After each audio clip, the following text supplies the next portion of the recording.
So before we get started, we'd just like to go through what the program outcomes are and what the rules of engagement for the program is. So for the next 5 to 6 weeks, we'll be meeting weekly to go through some sessions on different parts of OERs and open education as a concept. So for today, we'll just be doing introduction to open education and OER. Next week, which is we would have copyright, licensing, and public domain as a concept and its relationship with OERs. Then for week 3, we would have how to discover and evaluate OERs. What are the platforms you can find OER? What are the platforms you can find resources to use in creating your OERs? And then week 5 will be on publishing and sharing and promoting OER. So when you are done with creating your OER, can you share it? What platforms, what ways, and how can you promote it? And for week 4, I skipped that. We'll be thinking about the pedagogical design for OER and the tools for creating OER as well. And then finally, week 6, we would have a quick session on the capstone project. And before that, we would have shared a form, would have reached out to people who indicated interest in copying up with a project as part of this training. And we'll reach out and we'll reach out to them and engage with them all to know what their project ideas are, and to also select them and also announce them on the 6th week, and we'll wrap the program up. So there will be weekly sessions like I mentioned before. We'll be sharing the slides, the recordings, the guides, and some additional resources with you via email and the WhatsApp group. And then we'll also be sharing our opportunities that will come across that might be relevant to educational professionals. So what you can expect from this program is that you have an understanding of OER tools and you have mastery of them all. Then at the completion of this program and attending 80% of the sessions and completing all the weekly quizzes, we're going to issue you a certificate that recognizes your expertise and your commitment to open education. So it's just the most important thing is to show up and to participate in the weekly sessions. So we also have what was last topic that we treated? That's what I'm asking you now. Before we did Kahoot and we... It's not Kahoot. What was the topic you wrote into your notes the last time we had a lesson? Sorry about that. Please, let's just mute our mics to maintain decorum.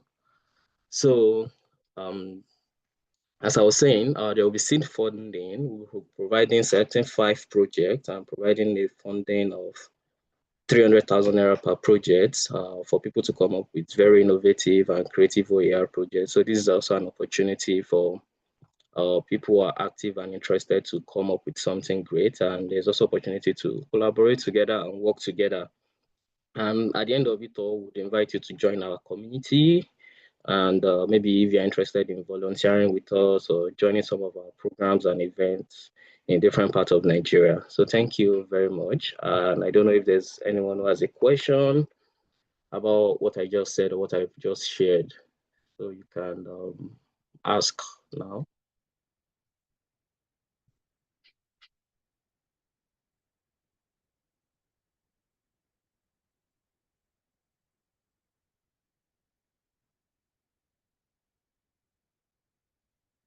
So, okay, silence means there's nothing. So we'll just get started with the session for today.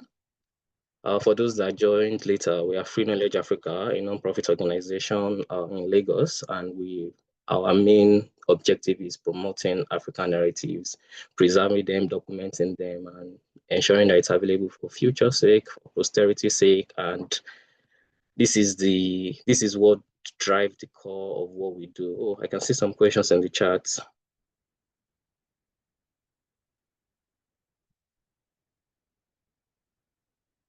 Can you please repeat the issue of certificate? So the certificate is dependent on you attending 80% of all sessions. That is 4 out of 6 sections, and completing the weekly quizzes. So that is the condition for getting the certificate. And can anyone hear me? Because I can see a message saying I'm not that audible. Yeah, we can hear you, sir. All right, thank you. Thank you for that. So I'll be sharing my screen now and we dive into today's session.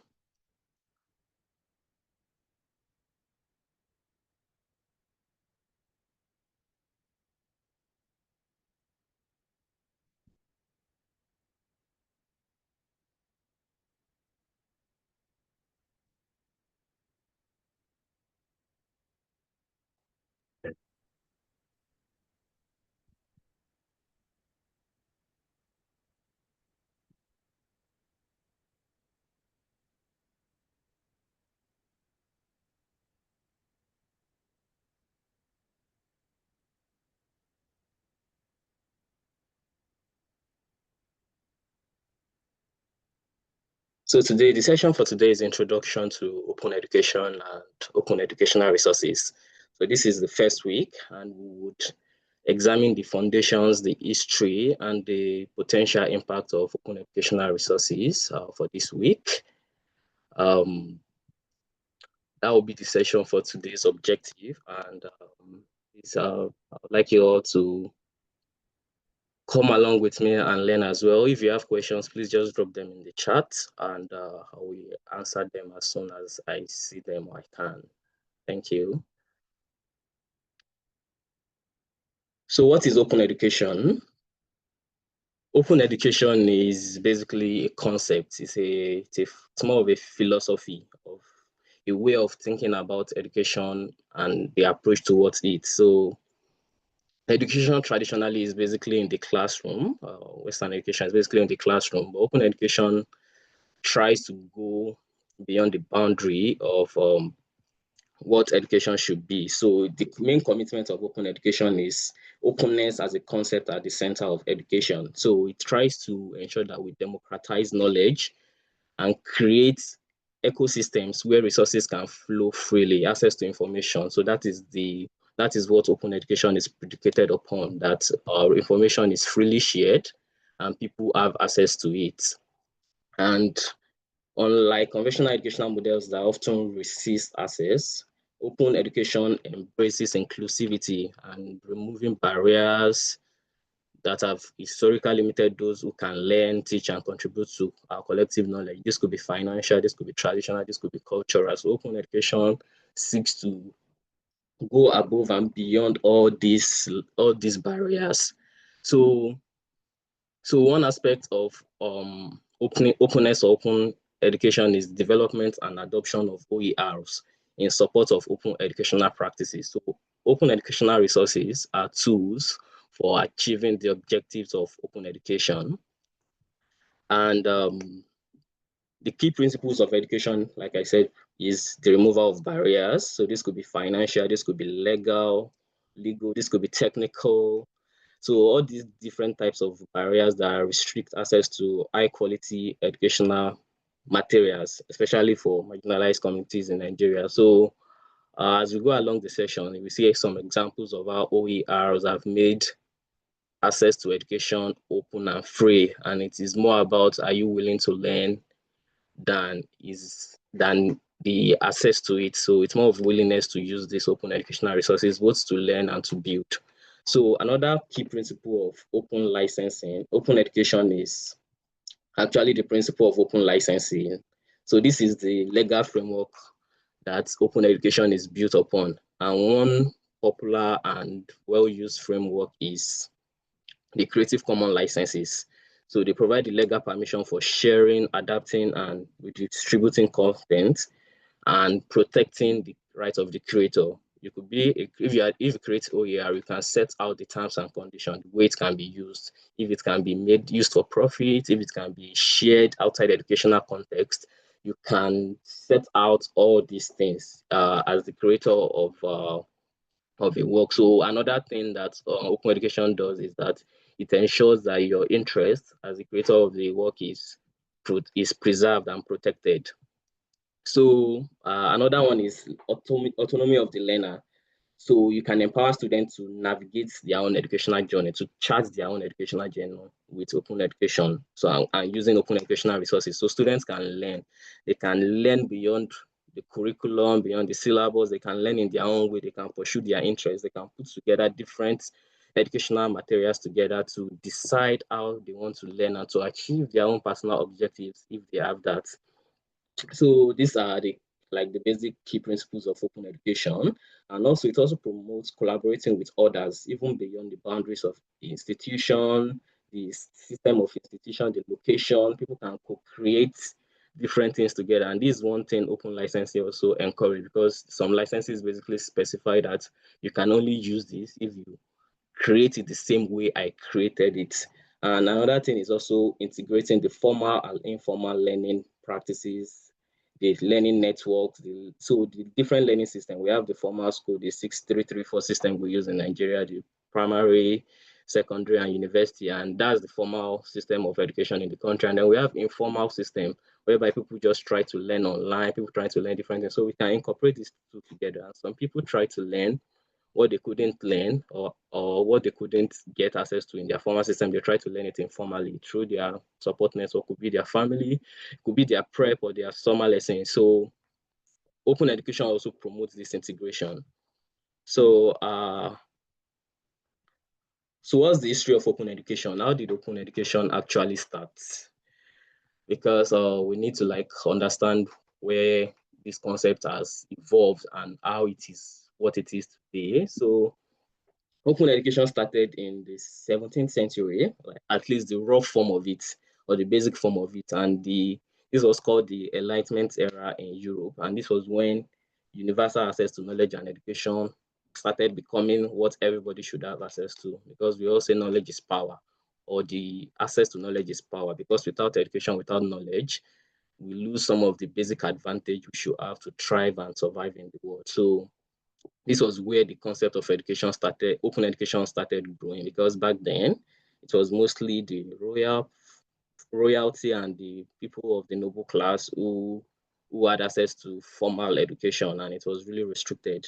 Then further down the line in 1858, University of London established a form of correspondence learning by allowing students to study without necessarily being within the confines of the university campus.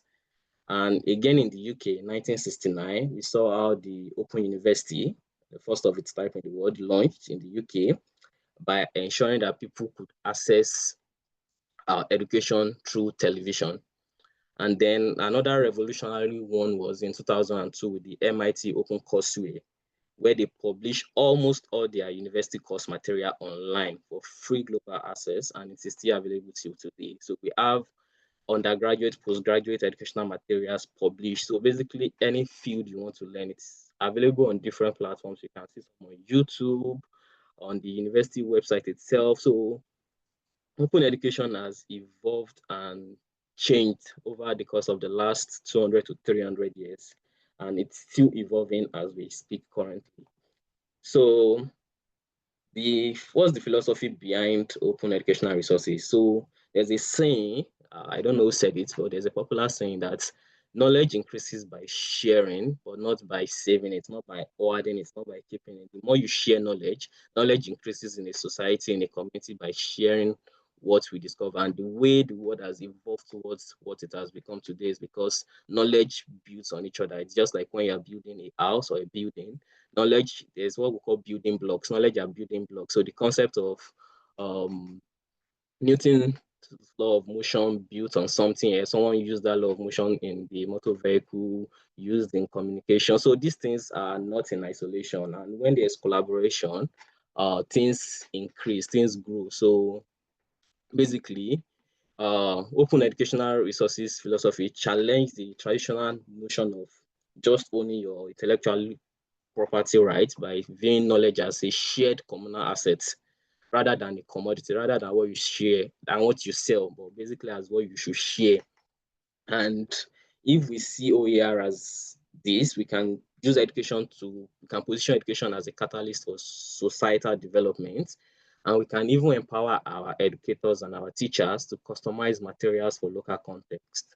So that is one of the objectives of this training, that at the end of this training program in August, we would have teachers here who can create different forms of OER. It could be video, it could be text, it could be learning aid, it could be anything basically that would fit the local context. And I mean, someone mentioned something that learning in your local language is the best way of learning because it's what you understand the most. So we could have people create these resources, these educational resources to fit our local context. And then when another thing is that when these open educational resources are created, because of the philosophy behind it, which is to share, we can improve these resources over time. There's no copyright restriction. Everybody can contribute and improve upon an existing OER depending on the type of license it has been released under. So what are OERs basically? And I try to like categorize them into 4 different compartments. So basically we have textbooks. Everybody knows what textbooks are, and part of some of the open educational resources we have are textbooks. People create different type of textbooks on different topics, on different subjects, and most times they are available in digital format for free. I mean, sometimes the users, the creators, or the institutions decide to make this accessible to people for free without having to buy textbooks. So imagine all the textbooks we need are available openly and people don't need to pay for them. So textbooks are like one of the major forms of OER.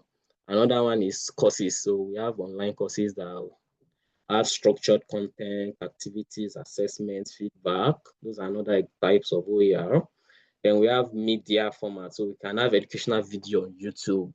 We can have podcasts. We can have interactive animations that bring concept to life. So the concept of open education is not just in the formal sense where we have like curriculum, it's like everything you can think of. Some people stick to the very formal sense of it, while some stick to the very open sense of it, like, oh, I'm creating an educational material on the history of the Yoruba people or Igbo people or Hausa people or Fulani people. So people can restrict it, can make it very narrow, can make it wide, can make it just something that they feel like, oh, the education, the knowledge of this is missing, and I want to add I want to make my own contribution in that regard.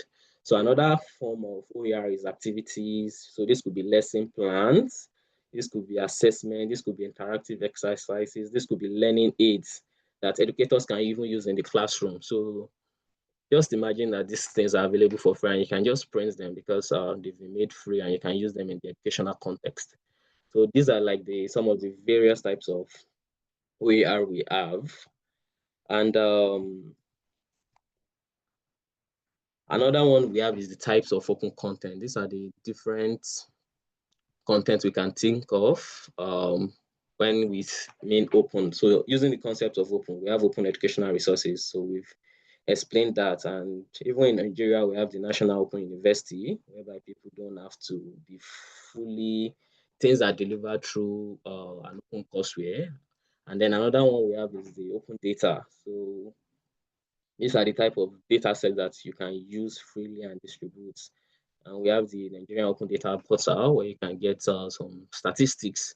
And even I think on the Nigerian Bureau of Statistics, you can also get some data that you can use to, depending on the level, educational level you are dealing with. If it is tertiary, you might be needing some data sets to create some very interesting contributions. And then we have the open access journals. So these are journals that are freely available online that you can use in your studies or in your classroom, in your teaching session. So you can easily get the latest research and just adapt it to your classroom session. So before we go too far, I don't know if anyone has any question. If anybody wants to ask any question at this point.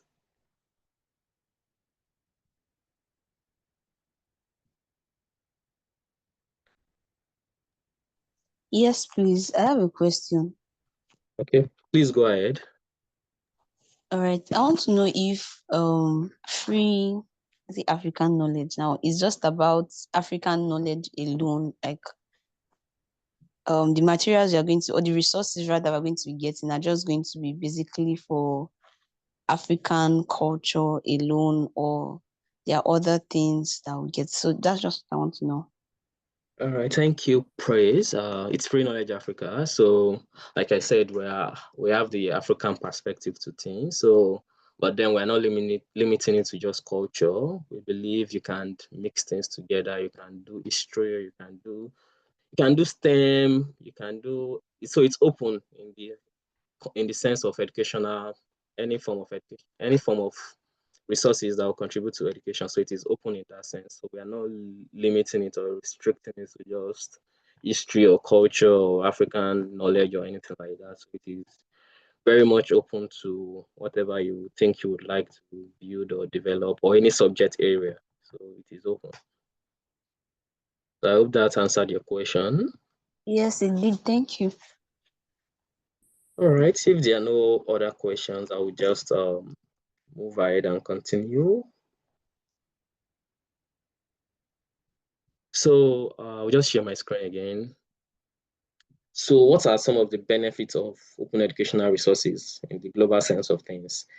So because someone can create an OER today in Ibadan, someone in Canada, in China can use that same resource. I mean, we did some projects, digitized some resources, and people have been sending us emails that, oh, they were just on the internet. Someone even shared the story. His dad was a politician in the First Republic, I think back in the 1960s.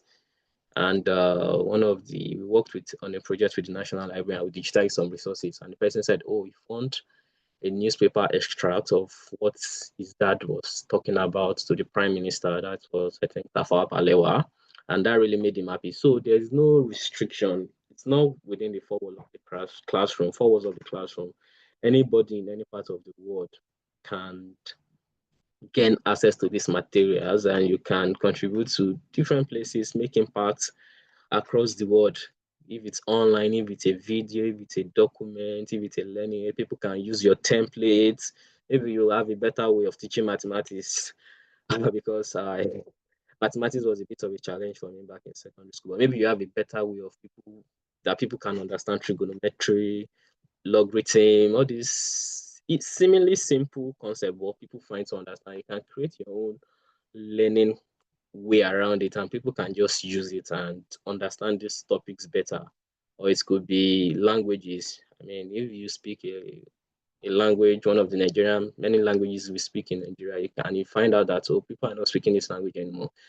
You can work on a project to like, oh, I want to preserve this language from going extinct, and I want people to learn by themselves. And even people that are no longer living in Nigeria, can basically still find your educational resource online and use it. So OER ensures that we have like this expanded educational reach, and that our reach goes beyond where we are or where we teach or where we work. Then another thing is significant cost reduction. So I think one thing that we've not really get caught up with in Nigeria is the fact is what we call open textbooks. So I mean, this is more of the university or high school or secondary school level, whereby I mean, because of the digital divide in Nigeria, our schools don't have like enough computers for each student. So that sometimes really hinders this. So, but in some parts of the world, like the United States and Canada, open textbooks saves a lot for people because they have easy access to all the textbooks they will need. So, and it makes it easy for people to go through education to spend less. And it also helps the institution itself to manage its costs. So another one is pedagogical innovation. So this one means that teachers can fully mix and adapt content to suit diverse learning styles. So we have people learn in different ways. Some people learn visually, some people learn when they practice, some people learn in a wide array of ways. I'm not a teacher, so but the little I know is that people learn in different ways. Some people just love reading, some people love practicing, some people love visualizing. So as a teacher, you can use different types of own educational resources. You can more come up with the one that, oh, you can paint, you can draw, you can do different things, and by doing so, you can create very engaging and effective learning experiences. So tailored to each individual's specific context. So this is also another benefit of OER. You can remix things. You can you can do amazing work with what other people have created, and there is nobody going to challenge you for copyright violation because it's an open educational resources, an open educational resource, I mean. So it also supports diverse learner needs across age groups, abilities, circumstance, and it promotes continuous education throughout life stages. So there's early childhood education, there's adult education, there's special needs education. So OER can fit in all of these different contexts because people's needs are really different, and OER can really help achieve a lot with this, and also, like I said, save costs because in most cases it's free and it's easily accessible with a digital device. So I'll just also go through some of the challenges of using OER. So because sometimes the licenses are vague in the sense that some people have not adopted the Creative Commons licenses, which are really specific. Some people just use some rights reserved. I mean, what does that even mean? Because you don't know, they didn't specify the rights that are reserved. Is it the distribution? Is it the reproduction? Is it the remix? So sometimes you want to be careful because you don't want someone to challenge you with a lawsuit or with a violation of copyright claim because sometimes people are also attached to their work, which is valid, but they are not very specific with the rights that you can use and the ones that you cannot use. So that's why we have a session on copyright and Creative Commons licenses next week, so that we can properly understand this. And if every right is clearly stated, you know what you can do. You know if you can reprint, if you can reproduce. I mean, we do these things, but the legal implication is still just there. So it's just best to be legally compliant and also to respect the wishes of people who have spent their time creating like educational resources for us to use. So another one is technology issues or challenges. So sometimes students may not be able to access online resources, either because they don't have a device or they don't have data or they don't even have the software to learn because sometimes it's not just about documents, it's more advanced. It's using a software to learn or build something. So this could be one of the challenges of open educational resource and one of the drawbacks. But the most important thing is to find ways to adapt and to just see how we can make available what we can use in the context we are. So another problem is language barrier. Like I said, most of the open educational resources are in English, and sometimes we want to do things that are not even in English. So there's the time needed to translate. So this is also another thing to consider, like when creating OERs as creators ourselves. We need to factor in if it's possible to do multi-language or to ensure that it's useful for the people that need it. So I mean, if uh, it's being created for people that don't probably speak English, maybe people that are trying to learn English at the later stage of life, it might just be best for it not to be completely in English because it won't be very relevant or useful. So we can also like think of comparison. Maybe people that have always been speaking Yoruba can have a kind of OER that has like a comparison and that can even aid their learning journey. So another very common challenge is the awareness of available OER. So we've been talking about OER all this while, but where do we even find this existing OER? Where are they? Where are they stored? So this is a common challenge. Sometimes people don't know that what they want is very, very close to them. It's just like when they say what you are looking for in your Shokoto and you've gone to Sokoto for it. So it's basically within arm's reach, but then you are really struggling to find it. So we'll also be sharing some platforms where you can find open educational resources that you can use. So because it's not just about knowing the concept, but also finding where you can use some of these resources and maybe start adopting them in your classrooms from Monday or from as soon as possible as you need to. So those are some of the challenges for creating OERs or for using OERs. So I don't know if there's any question at this point. When someone wants to like read something or share their opinion or something they don't understand or don't totally agree with, or something they feel in their own personal context might not work or might need some clarification or explanation.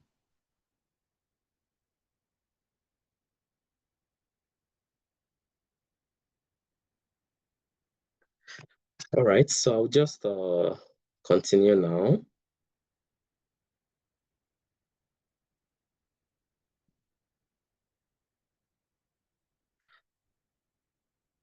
So wrapping this up gradually, so we'll just talk about open educational resources in the Nigerian education context. So there's this policy, the Nigerian 4:1 textbook to student ratio. So one thing OER can do is to help achieve this, because textbooks are very expensive and additional costs in the midst of the economic costs, economic, I don't want to say crisis, but challenging times that the country is going through. So open educational resources can help meet this gap by providing freely available alternatives instead of these expensive imported textbooks that we use and that cost more because of the exchange rate. So this is one way open educational resources can be very helpful in the Nigerian context. It can help us solve the problem of people not having textbook and not catching up with what they should be or learning more at home because they don't have textbooks. So if we have more open educational resources or open textbooks, we can try to solve this problem and ensure that people have access to learning aids. So another challenge that OER can be helpful with in the Nigerian context is also in terms of the economic cost of things. So because of the high rate of poverty in the country, people are not able to spend on much as they would like to. So OER can be helpful in this context. So if we have something that won't cost us any money, it's already removing an economic, it's removing something from what we need to spend. So OER, it's also very closely related to the first one. So it's also helpful in terms of providing access to people and helping people to have some form of relief in terms of the cost they spend on education. So local relevance. So we can also adapt materials to include Nigerian examples, context. I mean, there's the Nigerian vibe, there's the Nigerian way, there's the Niger way. So OERs can ensure that, oh, this textbook are not just British or American or wherever it is written from, that that's so that it factors in our realities and our context for easy understanding. Because if if we don't understand what they are talking about, it even causes more problems. So we can have it in language, we can have translation into languages like into any Nigerian language really. It could be Doma, it could be Hausa, it could be Igbo, it could be any language you can think of or any language that you speak. So if people are able to, because considering that we have the out of school children program all over the country where people are not able to go to school, we could also use this approach for people that are into education as a tool for societal transformation. So you can use OERs in local languages to help people understand and learn, because the end goal is to learn, not only to speak English, which is important, but also to understand and to learn. So, and then there's the potential to reach almost 46 million students through both digital and printable formats. So if we could share templates to teachers across the country, WhatsApp group or through the association of teachers, there's that potential to also just do things in a big way. I mean, this is where more of the government and the Ministry of Education comes into play. So, I mean, this is the end of the session. I will come to the conclusion or to the end, because open education basically presents a paradigm shift. So it's a shift from the usual, the normal, to what is achievable with OER. So with OER, we can democratize knowledge, we can break the barriers of language, we can break the barriers of costs, of economics, and we can create things that are relevant culturally that people can easily come to terms with, that they can easily understand. So because sometimes there's a whole lot of research about mother tongue and how important it is to just understand understand things properly. So we need to do more by creating culturally relevant materials. So, and the open movement, which the open education is part of, and open education as a concept and open educational resources as a tool, it also aligns with the Nigerian policy on education goals of ensuring that education is accessible, it is equitable, and it is quality. So I'll be wrapping up here. So we'll be sharing some educational resources. We'll be sharing some additional resources during the week that you can read and study more on. We'll be sharing places you can find some of the OER materials that you might need. I mean, I can share some in the chat or go to open their website on my computer here. So we have one like OER Commons, we have OpenStax, we have Wikimedia Commons. Wikimedia Commons is more broad, it's not just for education, but you definitely find educational resources there. So we have a lot of platforms you can find some of these works. We have press books. So I'll just stop here, and next week we'll be having, like I said, a session on copyright, licensing, and public domain. So you learn about copyright, intellectual property. We learn about the public domain. What is it in the first place? How you can find works that are in the public domain.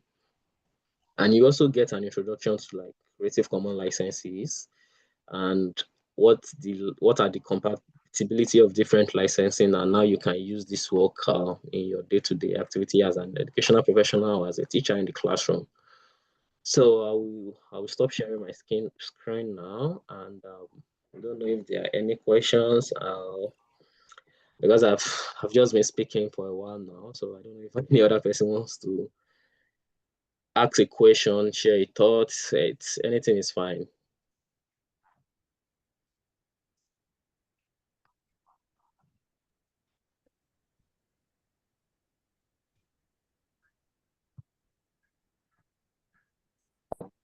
Good evening, everyone.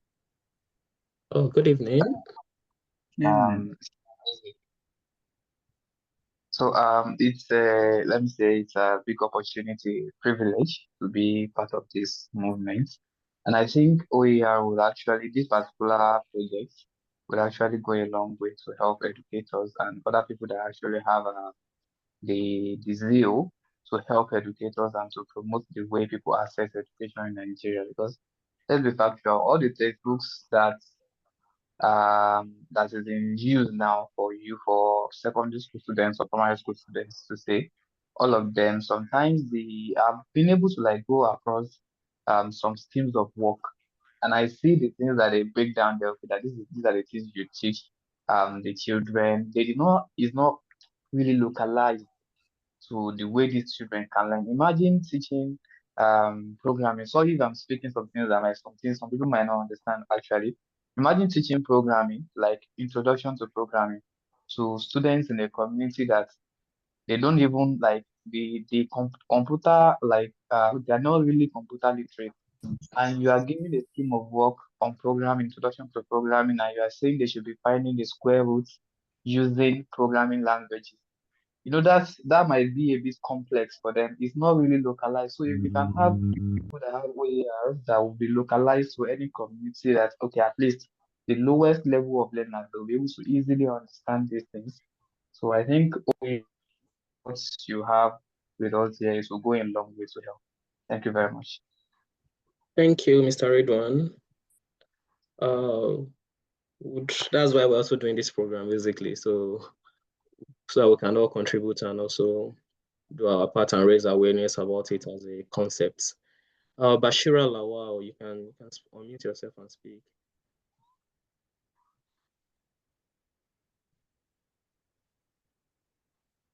Good evening. Thank you so much. Yeah, thank you so much for this presentation. Yeah, something is just that I'm just curious as regard this OER. Well, concerning the mode of teaching, like now, with the way you say, because at first I could not really understand the scope of it. So what you're trying to, I just want to clarify myself that okay, for this kind of, how does it relate with secondary school students, like the formal education? What's the linkage you see between it? Because I'm still trying to understand this open education. Like I don't really understand how it is. Like, okay, what are you trying to do that is different from what is currently in place as regards the formal education? So I want to really understand that. Thank you. That's a good question. So, open education, like I said, some people believe it should be very formal and specific. So there are different school of thoughts when we talk about open education. Some believe it should be very specific, and some believe it should be broad. I mean, I can talk about how to cook pounded yam. It should be open educational resource. I can talk about how to create. I mean, we give so students in secondary school sometimes do, I think, projects on a term by term basis where they're asked to create something. So some people believe in showing people how to create things like using pottery or using paper mache to make something should also be OER. So it doesn't matter. The overall goal is that people should learn. So in the context of a secondary school, you can easily find learning aids or learning illustrative guides online that you can just print that people have been available for free and they are not selling and they're asking you to just download. I don't know the subject, maybe biology or chemistry. You can easily just get some of these aids and show your students, oh, this is how to do this. This is how to understand this because sometimes we are just learning about a concept like algebra. We don't have full understanding of its real life applicability. So you can use some of these resources that are available online to further aid the learning outcomes in your students. So it's not to replace it, it's to support where necessary and where helpful. So that is the goal of OER in this context. So it's not just to entirely to replace. We have open universities; those are like fully OER focused schools to learn and gain your degree. So, but we have like the different bits and pieces of it where you find what you are looking for that can support what you want to achieve, and you use it and complement it with what you do as a teacher in a secondary school. I don't know if I answered your question or I got it wrong. Okay, thank you. I understand it, yes. Because I thought maybe you are trying to do something like maybe replace the education in class to like, okay, children can go freely on their own. There is no need for someone to monitor them, like maybe a teacher. So that was my concept on it, like that. Okay, everyone is free to learn anything online. There is no one to guide whether this is how you should use it or not to use it. Just go on your own. So now, when we are trying to do our projects now, so we have to do it in relation to that. That okay, for example, now I want to bring a sample. Let's say for a community now, I can just give them a task for them to go on and maybe do a project on their own, right? As regard the OER. Is that it? So when they come back now, I can now give them some certain kind of explanation, or is it as they are going to? Okay, I think I remember something. Sorry for chipping this. I remember when I was in secondary school. Then, whenever we want to form notes, we are being told that the teacher will not write notes for us. It's by ourselves that will go and search for that note. Is that like an example of OER? In some ways, so it depends on on your sources of the notes. So if you are checking a OER platform that has textbooks or that has materials, or you're using a platform like Wikipedia, I believe everybody knows Wikipedia. So if you are using like the Wikipedia article on something like physical or on the Olympics, maybe it's physical health and education as a subject, and you're asked to write something about the Olympics game, the World Cup. So you can, so it's what I'm trying to say is that it's a flexible concept in the sense that you as a teacher will engage with it and guide your students in using it. And your students can also by their own self choose to learn things using OER. So it's not replacing anything, it's just complementary and supportive. I'm sure as the training goes on, we will show more examples of how OER has been adopted, and we'll also share some short reading materials that you can read and fully understand this concept. And as we go through this training, 1 week to the other, we'll fully be able to understand it. So I'll just read one. Do you want to ask a question? Oh, so it's more like an addition, or to say my own understanding of OER. So if Bashira could like look at it from that aspect, because apart from the fact that I have a, let's say, an initial background in educational technology, and understanding OER might be a bit easier for me than some people. So to dumb it down, OER is just like any material that anybody can access and learn from, that is free of charge. Instead of paying for classes, you want to learn something, most times when you want to learn something, you pay for a class, or you go to the formal education, you go to a school, you pay for a class. Now, open like OER is just like anything that is available online, that is available for you to learn from free of charge. That's what OER is, from my own understanding, right? Now, applying it to your own like school as a teacher is like, okay, you have a subject that you teach, and you have a topic, and you just like introduce an OER to your class, like say, okay, you want to teach a particular topic and you don't want to go through the stress of you explaining it over again. There are so many OERs online that has explained that particular topic. You can use a video, you can use probably a material that you find online, bring it to your class, let your like play, if it's a video, play the video for your students, like let them learn from it. Then you guide them through as they are watching the video, or probably when they are done with the video, you make some explanations on the video, you let them ask questions. What do they understand? What do they not understand? So that's inculcating that OER that you found online, that is available to actually for you to see online. You have access it free of charge. You are bringing it to your class for your students to also access it free of free of charge without paying for it. So you will just assist the OER by explaining further. Let them ask questions, then you explain. That is how I see my own understanding from it. Wow, that's a very great explanation, and thank you for that, Ridwan. Bashir, I hope you understand now. So thank you, Yes, Ridwan. thank you so much. Thank you.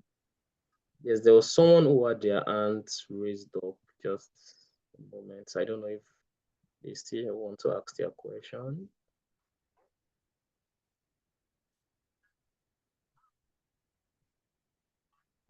Trying to remember the person's names.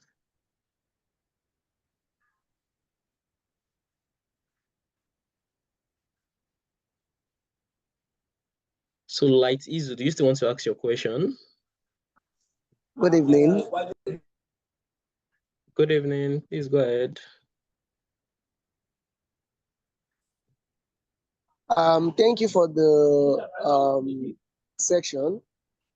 My question, while you were giving the speech, you mentioned something about the universality of the OER. When we were talking about making use of another language while using the resources of the OER.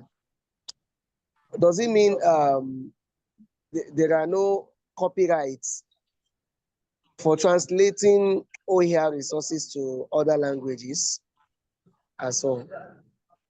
That's a very great question. So, from the word OER, it means it's open. Like, so not every educational resource is open for you to translate and use anyhow, because people can impose copyright or right reserve, some right reserve. But from the word open educational resources, it means they are probably using an open license, like a Creative Commons license, which can be share attribution by or non-commercial, no derivative. So it's the license that really matters, the license of the work that will make you know if it's a real OER in actual sense, or if it's just someone just calling it OER for calling OER 6. So if someone says you can remix their work, you can adapt their work based on the license type. We'll explain this different licenses next week. That means you can go ahead, and a very great material that is doing well in another part of the world, maybe in English, in German, or whatever, you can just translate it because, but then most times they will say use for only educational purposes, or use for educational purposes and do not sell, or use for anything and don't make money from it. Some people don't want you to make money from their work, but they just want you to use it for that noble ideal of promoting education as a concept or making people to know it. So it's the license that matters or the copyright that matters.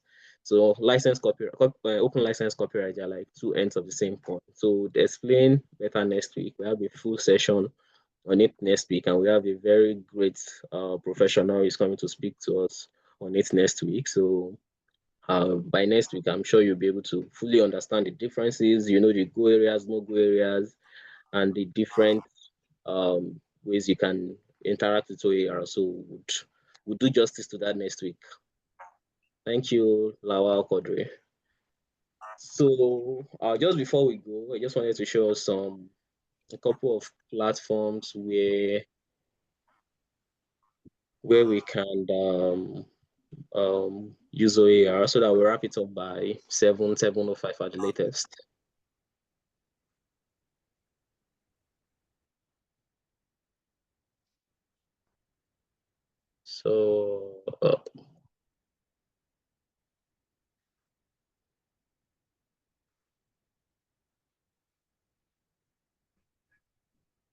So here we have the National Open University of Nigeria, their e-courseware, where they have different resources, I believe, on different subjects. So you can download different materials, basically, and play with it. I think it's still loading. So they've made their courseware available for you to learn. So you don't necessarily, if maybe in another university, because I, I went to University of Ilorin, and I'm not sure we had organized resources like this in an organized way. We had it just between the lecturer and the student. So if you are still a student, you can just check out their OER for some of the assignments, some things you don't understand, and you can just learn on the go. So I'm trying to check if they added their copyright or license. Yeah. So all rights reserved. No part of this book may be reproduced in any form or by any means without permission in writing from the publisher. So this one is a bit restrictive, very restrictive. So it basically means you have to get permission from them, or they've made it available, but they've restricted everything. So it's still open, but it's not entirely open in that sort of sense.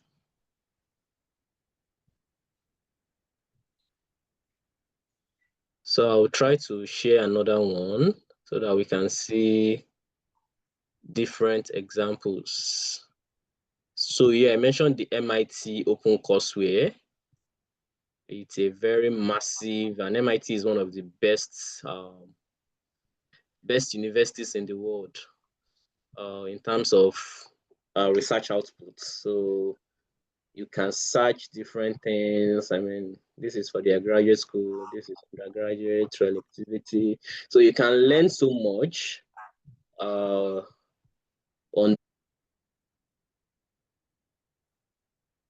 So here we have different subjects on.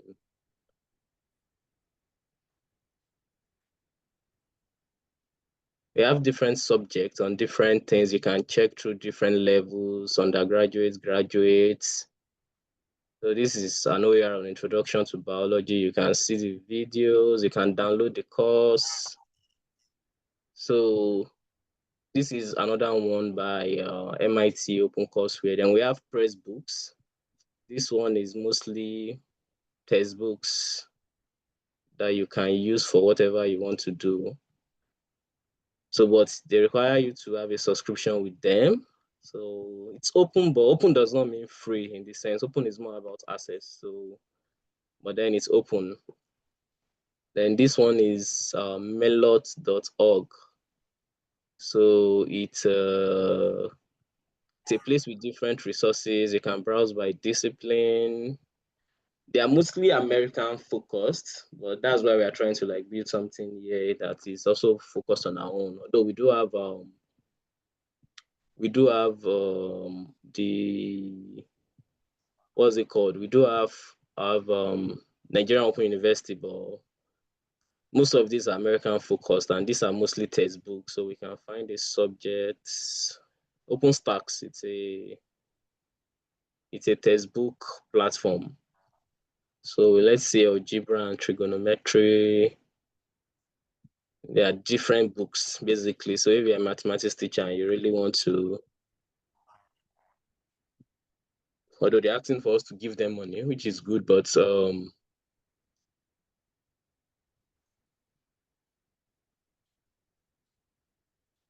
and from there we have access to the textbook. We can go to different parts of the textbook, and it's just focused on algebra. So you can use this. So there are many platforms that you can use in that sort of sense. We also have OER Commons. This one is like a massive repository dedicated to just open educational resources. So you can also upload your OERs here and also find OERs to use. So it's a boot waiting for this platform, OER Commons. You can see so many resources. You can see over 10,000 resources on different things, basically. So let's say religious studies. You can see different resources on different things, Christian times, Arabic history. So much to use depending on your need as a educational professional. So I think that's all for today. We'll share all these things to you. We'll send an email very soon. Maybe by Monday, we'll send an email to you with these links, with the recording, a link to the recording, with link to materials you can read to understand more, with the quiz and everything. So we'll share everything to you. So there's no need to worry. So we'll share it all. So I don't know if there's any question before we close for today and wrap things up.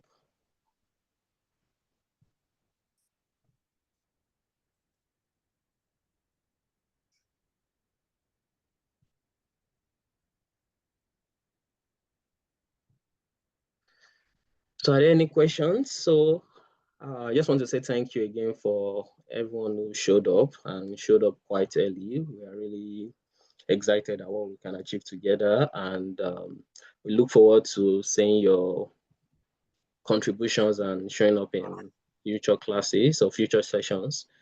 Thank you so much, everyone, and we'll see you again next week, same time. Thank you.